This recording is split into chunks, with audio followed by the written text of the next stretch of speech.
Assalamualaikum warahmatullahi wabarakatuh. Perkenalkan, kami dari kelompok 1. Pada video kali ini kami akan membahas materi tentang pengelolaan lingkungan belajar.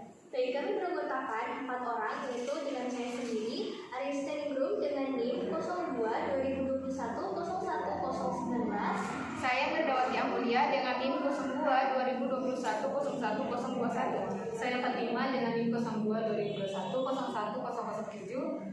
Saya Nur Fadila Jumadi dengan NIM 02-2021-01009.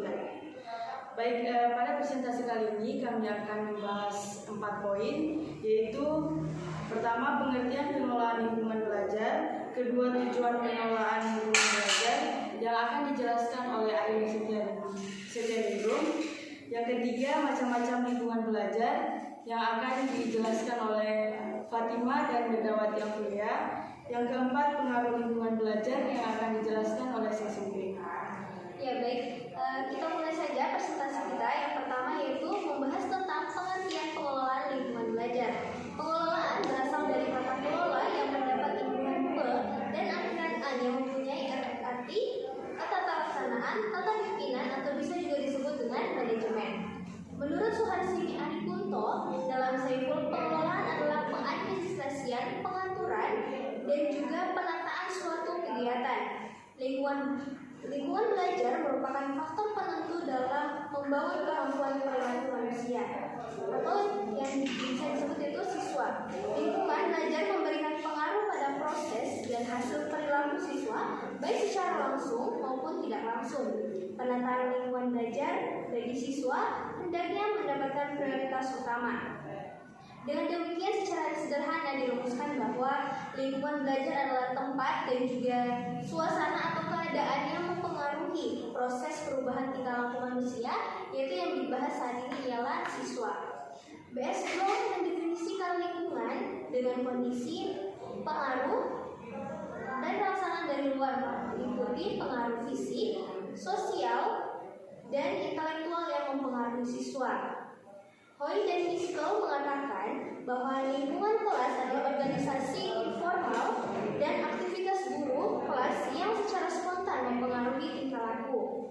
Di samping itu juga, Hoy dan Miskel mengatakan bahwa lingkungan merupakan kualitas kelas yang terus-menerus dialami oleh seorang guru, mempengaruhi tingkah laku dan berdasar pada perspektif kolektif antara tingkah laku mereka. Selanjutnya, Hoy dan Miskel menambahkan bahwa istilah lingkungan seperti halnya kepribadian pada manusia. Artinya, masing-masing kelas mempunyai kepribadian yang tidak sama dengan kelas lainnya. Artinya bahwa siswa di antara kelas yang satu dengan kelas yang lainnya itu saling memiliki kepribadian dan pembawaan yang berbeda-beda. Meskipun kelas itu dibangun dengan fisik dan bentuk arsitektur yang sama, R.H. Moos juga menambahkan bahwa iklim kelas seperti halnya manusia ada sangat berorientasi pada tugas demokratis, formal, terbuka, dan juga tertutup. Berdasarkan beberapa pengertian lingkungan kelas di atas, dapat disimpulkan bahwa lingkungan kelas adalah segala situasi yang muncul akibat hubungan antara guru dan juga siswa, atau hubungan antara siswa yang menjadi ciri khusus dari kelas dan mempengaruhi proses belajar mengajar di dalam ruangan. Situasi ini juga dapat dipahami sebagai skala yang dikemukakan oleh beberapa ahli dengan istilah seperti kekompakan, kepuasan, kecepatan, formalitas, kesulitan, dan juga demokrasi yang ada di dalam kelas. Dari definisi yang sudah banyak disebutkan tadi, diungkapkan bahwa lingkungan belajar merupakan semua yang ada di sekitar kita, baik kondisi fisik, psikologi, maupun budaya yang ada yang dapat mempengaruhi pertumbuhan dan perkembangan seorang siswa yang ada di dalam kelas maupun secara luas yaitu sekolah. Aktivitas guru dalam menata lingkungan belajar di dalam kelas, oleh karena itu guru dalam melakukan penataan lingkungan belajar di kelas tidak ada lain kecuali melakukan aktivitas pengelolaan kelas atau manajemen kelas, yang dimana di sini kita bahas karena pengelolaan lingkungan belajar itu sangat penting bagi peran seorang guru, karena dengan lingkungan belajar yang baik maka akan tercipta kelas yang aktif dan juga pada seorang siswa. Baik, dan juga tujuan pengelolaan lingkungan belajar. Pada proses belajar mengajar, pengelolaan lingkungan belajar mempunyai tujuan secara umum, yaitu menyediakan fasilitas yang bermacam-macam kegiatan siswa dapat dilakukan dalam lingkungan tersebut, yaitu baik sosial, emosional, intelektual di kelas. Fasilitas yang disediakan itu memungkinkan siswa untuk belajar dan bekerja untuk mengembangkan sikap apresiasinya pada siswa tersebut. Pengelolaan lingkungan belajar yang berupa kelas menjadikan setiap anak yang berada di dalam kelas dapat bekerja, berpikir, berinteraksi, dan berpendapat sehingga akan tercapai tujuan pembelajaran secara efektif dan efisien. Jadi untuk pembahasan pengertian dan juga tujuan ini sangat berkesinambungan baik karena dalam pengelolaan lingkungan belajar itu sangat penting dilakukan bagi seorang guru. Baik, saya persilakan kepada pemateri selanjutnya. Baik, saya akan lanjutkan. Poin yang ketiga adalah macam-macam lingkungan belajar. Lingkungan belajar merupakan sarana dan prasarana yang menunjang materi yang diberikan oleh gurunya. Lingkungan belajar tidak berpatokan pada lingkungan sekolah atau universitas saja, tapi juga lingkungan belajar yang berada di luar sekolah. Dengan kata lain, lingkungan belajar bisa dibagi menjadi 5 bagian. Yang pertama, lingkungan belajar indoor. Lingkungan belajar indoor ini merupakan lingkungan belajar yang memang sudah disediakan oleh manajemen sekolahan agar digunakan untuk para siswanya sebagai sumber belajar atau lingkungan belajar yang ada di dalam sekolah tersebut. Lingkungan belajar ini bisa dibagi-bagi menjadi perpustakaan, laboratorium, auditorium, dan utamanya adalah ruang kelas. Yang pertama, ruang tempat belajar. Ruang tempat belajar bisa juga disebut dengan ruang kelas, yaitu yang sangat berpengaruh terhadap kegiatan belajar mengajar yang di dalam ruangan.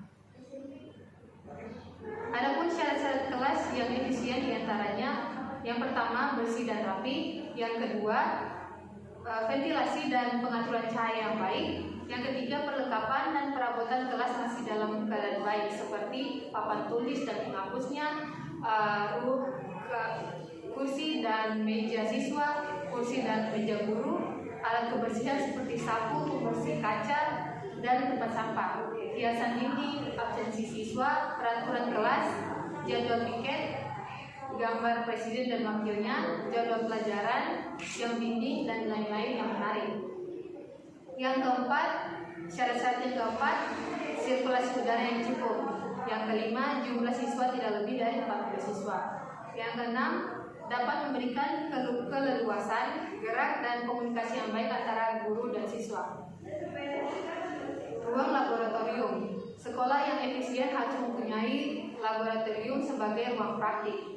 Dalam kaitannya dengan pengelolaan laboratorium, bahan-bahan yang perlu disediakan sangat tergantung pada jenis laboratoriumnya. Di antaranya yang pertama laboratorium IPA, khususnya fisika.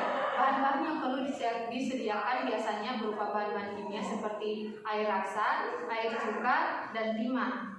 Untuk laboratorium IPA, khususnya biologi, bahan-bahan yang perlu disediakan biasanya berupa tumbuh-tumbuhan, kerangka manusia, dan berbagai macam tanaman. Yang kedua, laboratorium bahasa. Biasanya bahan-bahan yang disediakan untuk laboratorium bahasa lebih berupa peralatan laboratorium seperti kaset, tape recording. Yang ketiga, laboratorium komputer. Perlu disediakan sejumlah perangkat komputer yang meliputi layar monitor, keyboard, scaffold, printer, dan central processing unit. Yang ketiga, ruang auditorium atau ruang serbaguna. Bisa juga disebut dengan ruang serbaguna ini berfungsi sebagai tempat diskusi atau tempat pertunjukan. Bisa juga digunakan untuk tempat meeting atau rapat antara guru. Ruang auditorium ini harus dilengkapi dengan panggung pertunjukan, tempat yang luas dan bersih, kamar mandi laki-laki dan perempuan yang harus terpisah, dinding harus dilapisi oleh peredam suara agar tidak bergema, tempat ganti pakaian laki-laki dan perempuan juga harus terpisah, dan OP PH atau LCD-nya proyektor yang tersedia. Ruangan yang keempat, ruangan perpustakaan. Perpustakaan adalah sarana pendidikan dalam mengembangkan pengetahuan murid. Di dalam perpustakaan, murid bisa membaca berbagai banyak buku yang ada di perpustakaan. Selain memerlukan gedung atau ruang, penyelenggaraan perpustakaan juga memerlukan sejumlah bahan diantaranya pensil, pena, kartu pinjaman, dan kartu buku. Sedangkan peralatan-peralatan perpustakaan antara lain komputer, stempel penunjaman, jam dinding, sapu, keranjang sampah, daftar klasifikasi, dan lain sebagainya. Baik, bagian kedua adalah lingkungan belajar outdoor. Lingkungan belajar ini adalah kebalikan dari lingkungan belajar indoor, yaitu lingkungan atau sarana belajar yang berada di lingkungan sekolah. Yang pertama museum. Museum ini adalah tempat yang diciptakan oleh pemerintah untuk menyimpan barang-barang bersejarah, barang-barang kuno, sehingga masyarakat luas dapat mengetahui sejarah-sejarah pada masa lampau. Oleh karena itu, museum ini bisa digunakan oleh para siswa untuk menggali lebih dalam pengetahuan tentang sejarah-sejarah di masa lalu. Yang kedua, masjid. Masjid adalah tempat yang digunakan oleh seluruh umat Islam untuk menyembah kepada Tuhannya, dan di masjid ini bisa dilakukan proses pembelajaran tidak langsung seperti khutbah Jumat. Masjid ini juga bisa dibuat untuk praktek sholat jenazah, praktek wudu, dan juga lain sebagainya. Yang ketiga, monumen. Monumen dan museum merupakan tempat yang bersejarah, akan tetapi keduanya berbeda. Monumen ini merupakan tempat yang memang sudah ada pada zaman dahulu. Dengan kata lain, tempat itu tidak dibuat dan diciptakan oleh tangan manusia. Namun tempat itu ada sebagai barang bukti sebuah kejadian atau sejarah, bukan untuk menyimpan barang-barang bersejarah.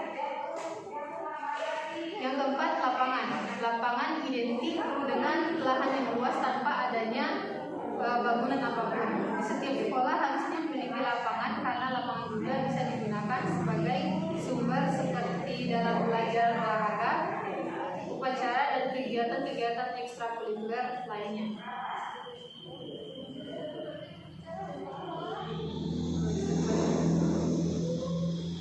Baik, di sini saya akan melanjutkan macam-macam pengelolaan belajar.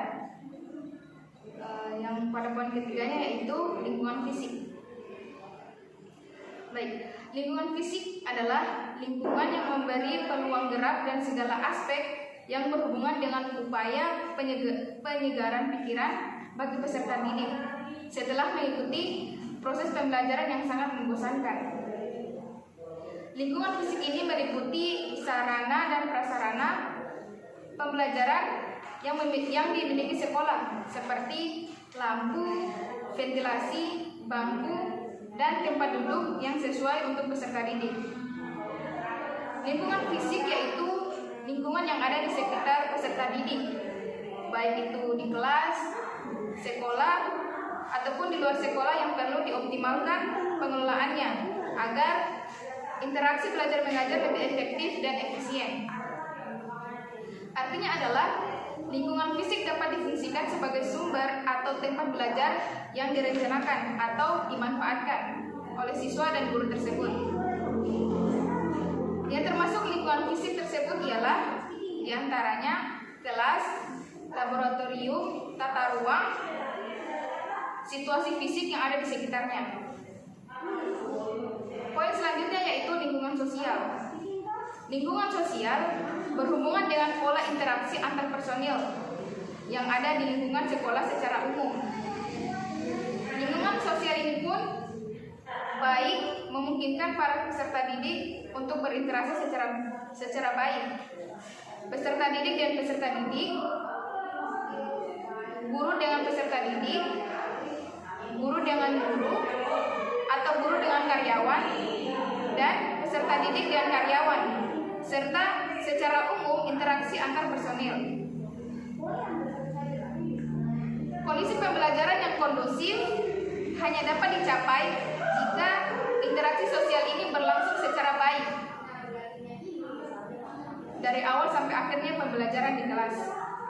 Lingkungan sosial yang kondusif dalam hal ini adalah adanya keakraban yang proporsional antara guru dan peserta didik dalam proses pembelajaran di kelas.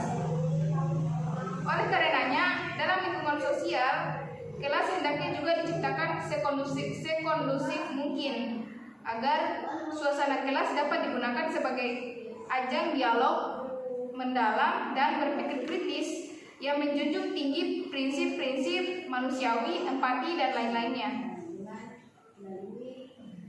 demokratis serta religius.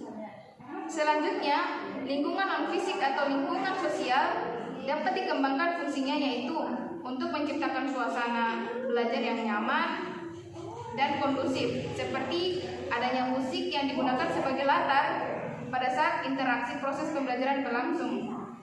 Musik tersebut digunakan untuk menjadikan suasana belajar terasa santai. Peserta didik dapat belajar dan siap terkonsentrasi.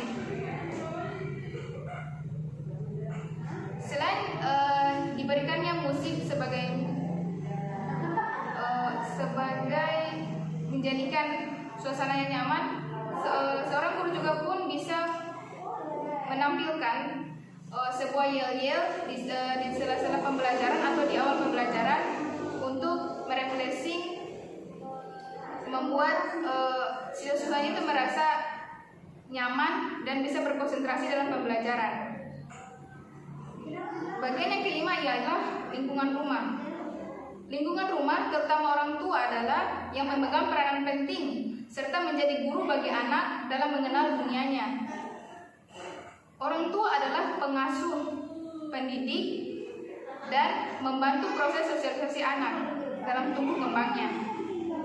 Lingkungan belajar di rumah mempunyai pengaruh besar terhadap kegiatan belajar anak di rumah, yang pada akhirnya mempengaruhi prestasi belajar anak di sekolah.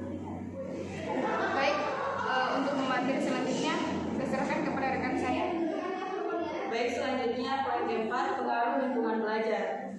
Pengaruh lingkungan pembelajaran kepada guru dan siswa dapat bermacam-macam. Di antaranya, 1. Stres. Lingkungan pembelajaran dapat menimbulkan stres, tidak hanya pada siswa tetapi juga guru sekalipun, apabila tidak dimanajemen dengan baik. Yang kedua, keamanan. Keamanan memegang peranan penting.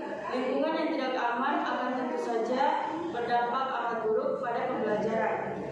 Keamanan di sini bisa dalam bentuk fisik, mental, maupun emosional.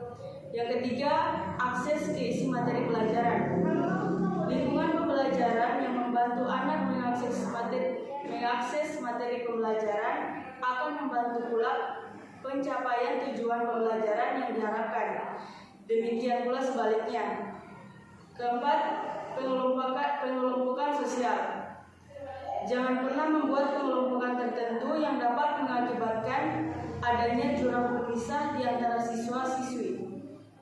Pembelajaran yang menciptakan lingkungan sedemikian akan berdampak sangat buruk, tidak hanya pada proses dan hasil pembelajaran, tetapi juga pada aspek-aspek lainnya. Yang kelima, level aktivitas. Tingkatan aktivitas pembelajaran yang diatur sedemikian rupa sehingga memungkinkan siswa menyelesaikan tugas-tugas yang diberikan dengan cukup usaha atau tidak terlalu gampang dan tidak terlalu susah, akan menciptakan lingkungan pembelajaran yang optimal. Keenam, optimisme. Bangun dan tunjukkan optimisme Anda sebagai guru sehingga siswa-siswa akan tertular dan merasakan energi positif yang dimiliki oleh guru. Optimisme bahwa semua dapat belajar dengan baik perlu ditunjukkan oleh guru, baik dalam bentuk-bentuk eksplisit dari kata-kata maupun dalam bentuk implisit, misalnya bahasa tubuh dan mimik yang ditunjukkan guru saat berinteraksi dengan semua siswanya. Baik, itu saja penjelasan materi dari kami. Ya, baik, itulah penjelasan dari para pemateri yang telah mencakup 4 poin besar yang telah kita bahas dan juga telah di spill sebelumnya, yaitu pengertian pengelolaan lingkungan belajar, tujuan pengelolaan lingkungan belajar, macam-macam lingkungan belajar, dan juga pengaruh kita paparkan, kita akan berdiskusi sedikit tentang masalah-masalah yang sering kita dapatkan, ya, mungkin kita dapatkan pada lingkungan belajar, baik itu mungkin kita lihat secara langsung, bahkan ataupun kita merasakannya secara langsung. Nah, kalau untuk Andini sendiri, menurut Andini pemahaman tentang pengelolaan lingkungan belajar itu bagi seorang guru itu sangatlah penting. Karena kenapa teman-teman? Karena ketika guru memahami lingkungan belajarnya yang ada di dalam kelas atau memahami siswanya sendiri, lingkungan belajar apa yang mereka perlukan, maka akan tercipta kelas yang kondusif, yang aktif, dan juga sangat menyenangkan, dan juga akan tercapai tujuan-tujuan pembelajaran tersebut. Kalau menurut teman-teman mungkin ada pengalaman atau yang bisa di-share gitu? Ya, kalau menurut saya selain dari penguasaan lingkungan belajar yang dikuasai oleh guru, harus juga ada saran dan prasarana. Misalnya kalau kita belajar tentang teknologi, itu dalam sekolah itu kadang ada yang tidak punya laboratorium komputer, ada yang punya, jadi sekolah yang tidak punya laboratorium itu jadi susah mereka untuk belajar materi tentang komputer itu.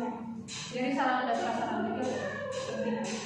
Dan memang bisa juga kita akali seperti pembelajaran IPA ya, atau mungkin kayak bisa kita menggunakan bahan-bahan yang ada di rumah seperti bahan-bahan makanan seperti kunyit atau yang lainnya, seperti atau mungkin dalam pembuatan kita mencampurkan warna kan, walaupun maksudnya kalau tidak ada alternatif lain, kita bisa menggunakan alternatif yang berada dekat dengan kita.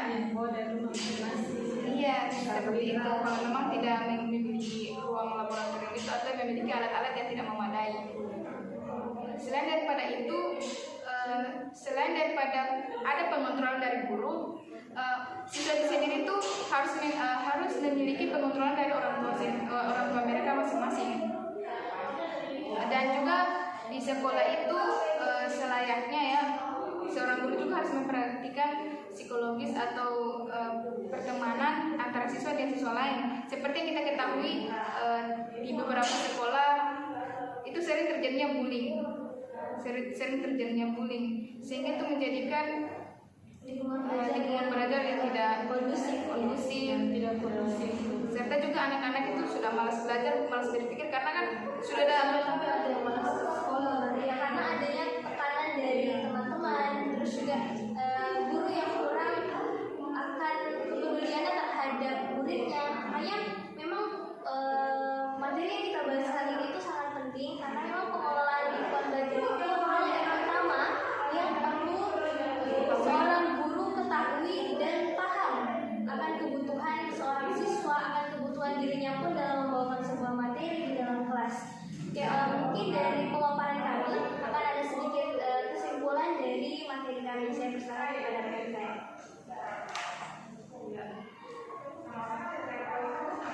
Kesimpulan dari materi kami tentang pengelolaan lingkungan belajar, yaitu pengelolaan lingkungan belajar adalah upaya untuk mengatur dan menata berbagai aspek yang ada di dalam kelas dalam guna menciptakan suasana yang mendukung, suasana yang kondusif, menyenangkan, efektif dan efisien. Lingkungan belajar mempengaruhi proses dan hasil belajar siswa dengan fokus pada hubungan antara guru dan siswa serta interaksi antar siswa. Tujuan pengelolaan lingkungan belajar adalah menyediakan fasilitas yang mendukung kegiatan sosial, ekonomi, dan intelektual siswa dalam kelas. Hal ini berkontribusi pada tercapainya tujuan pembelajaran secara efektif dan efisien yang memungkinkan siswa berinteraksi, berpikir, dan berpendapat dengan baik. Sekian kesimpulan dari materi kami.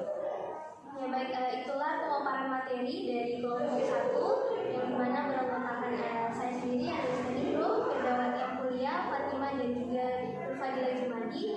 Kami mengucapkan terima kasih atas partisipasi dari teman-teman semua, dan juga terima kasih untuk dosen pembimbing kami di mata kuliah manajemen kelas.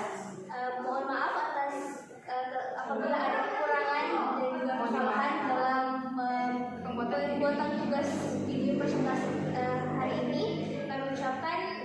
Terima kasih dan wabillahi taufiq wal hidayah.